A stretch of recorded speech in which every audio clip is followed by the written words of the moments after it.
Hello, my dear learners. Hello, everyone. Hello, Philippines, and hello, world. I am here again, Teacher Eva, to be with you this session. Kumusta na po ang lahat?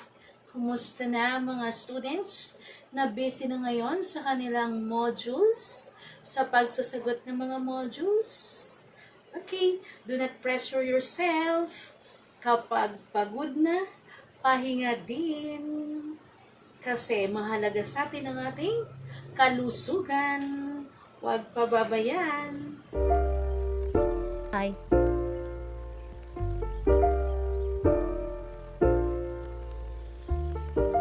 It's the way life changes when in love, yeah. I surround my soul with the positivity. I don't worry about much. I think we should have some more fun. I still finish in one, yeah. Memories we should never let go. So tell me who you love, baby. Take a moment to unwind. If you still remember, I already discussed with you the nature and process of communication. Of course, we already discussed the elements of communication, right? So, we only have one remaining, and that is the functions of communication. Are you familiar with the functions of communication? Anyone? Okay, please watch this.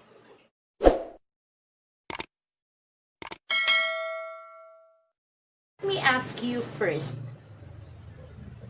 Why do you think people communicate? Or why do you communicate with other people? Yes, we have several reasons why we communicate with other people. That is, of course, to attain an individual or group objectives. In every communication that we are doing, there is always an objective. And our reasons, our number of reasons, or the reasons of people to communicate with others is the what we call functions of communication. Yes, that's it. Bakit tayo nakikipag-usap? Di ba may dahilan? Hindi naman tayo makikipag-usap nang wala tayong dahilan. Kailangan ang pakikipag-usap natin palaging may dahilan at merong objectives. It's either individual objective ba yan or group objective na kailangan nating ma-attain. Hindi tayo nakikipag-usap nang wala namang reason. Diba? So, yun yung functions ng communication. Okay, moving on. How many functions of communication do we have? Yes, we have 5 functions of communication. So, what are those? First one is regulation or control. Yes, the second one is social interaction. The third one is motivation. The fourth one is information. And of course, number 5 and the last, emotional expression. So, you know the function of communications already. Have any question about the functions of communication? Well understood. Okay? Want more examples? My dear learners, let me explain to you the 5 functions of communication. So let us start with regulation or control. When we say regulation or control, it means that communication can be used to control persons' behavior. It also means being able to use language, gestures, and emotions to manage individual or group activities. To make it short, when we say regulation or control, it is making requests and command. And the pictures that you see are examples of regulation or control. This picture shows an indirect command telling the children that they must read carefully what is in the book. Same way of this abstract picture wherein the person on the head of the arrow is commanding the people below him. Then this one, though in a form of signages, it's merely telling commands. Pause, reflect, act.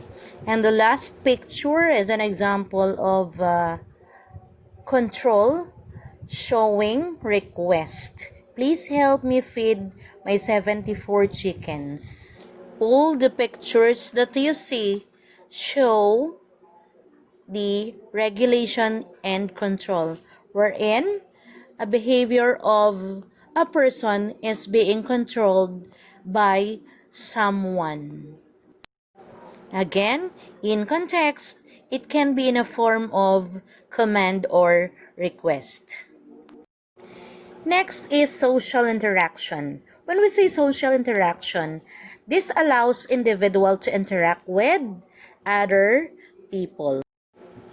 Social interaction is the most obvious, the most often used, and the most popular because people always interact with other people by talking to each other, conversing with each other, laughing with others, and just enjoying others' company. And it's called interaction. In context, sharing day-to-day experiences with others is a form of interaction. Well, the one that you see in the picture is a form of interaction. Why? Because they are interacting with each other. They are conversing. They are talking about something. It could be a business issue, or it could be a lesson issue. Even children playing is an example of social interaction because in playing they are talking, they are communicating, they are conversing, they are laughing and sharing anything. Obviously, interaction happens to them. Number 3 is motivation. When we say motivation, a person can motivate or encourage people towards something better. Motivation as function of communication is considered the most purposive. Why purposive? Because when people communicate, they always have a purpose or reason. Let's say, for example, answering the questions, why do people talk about this and not that? Why talk to him but not to her? It is because there is a goal to be achieved, a motive that must be accomplished. As example in context, a commencement message of a speaker about encouragement is an example. Why? Because the speaker is trying to motivate the graduates to do something better in the future. Another simple example is what you see in the picture, in which the person on the other side is encouraging the other one to cross and that he can do it. And basically, it's an example of encouragement or motivation. And lastly, the well-known caricature in the picture, never ever ever give up. It's an encouragement not to surrender over something. Here we come with the fourth function of communication. It is emotional expression. When we say emotional expression, this function facilitates people's expression of their emotions and personal feelings. Yes, it is appealing to listeners' feelings. It is used by a speaker for the purpose of moving another person to act, to move in the particular direction the speaker wants that person to move. Let's say, for example, Filipinos can be moved to tears by a movie, a TV drama, or a song. Another context example is that when someone is sharing joy or sadness through shouting, writing, or stories. A mother's happiness when she receives flowers from her children is an example of emotional expression. Same way of the feelings of the children who give the flowers. Likewise of the happiness shown by a father who just received a Father's Day greeting and a card from his child is a form of emotional expression. And of course, the feelings of being a giver is also an example of emotional expression as seen on the face of the child. Well, the last picture is different from the previous picture that you see. Okay, on the picture, what you can see is a girl crying. Why is she crying? It is because of the story that she is reading. And writing is also a form of communication. Basically, the story is able to turns the lady into crying. And emotional expression is also shown in this picture. And the fifth and the last function of communication is the so-called information or information dissemination.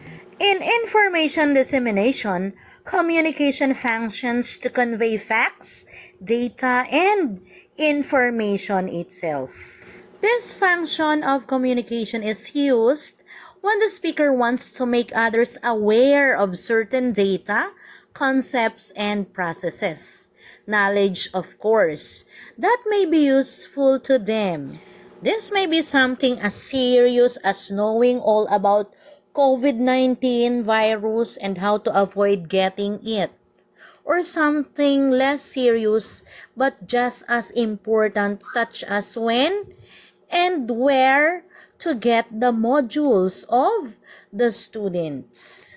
Speaking of examples in context, reporting statistics, scientific and academic data, and historical facts are examples of information dissemination. Even news broadcasted on television or radios are examples of information dissemination. Well, let's sum up. The 5 functions of communications are regulation and or control, social interaction, motivation, emotional expression, and information dissemination. Okay, if you have questions, just comment on this video and I will answer those questions. Okay, my dear learners, my dear viewers, thank you so much for watching this video and I hope that you learned something from this. So if you are just new to my channel, don't forget to like and subscribe. And of course, please hit the notification bell or the button bell so you will be always updated with my upcoming videos. Of course, not only in oral communication in context, so watch my videos about other things. Okay? This is Teacher Ebbs, and again, waving goodbye to everyone. Have a good day. Stay positive in everything. Huwag lang sa COVID. Negative tayo dyan. Babush!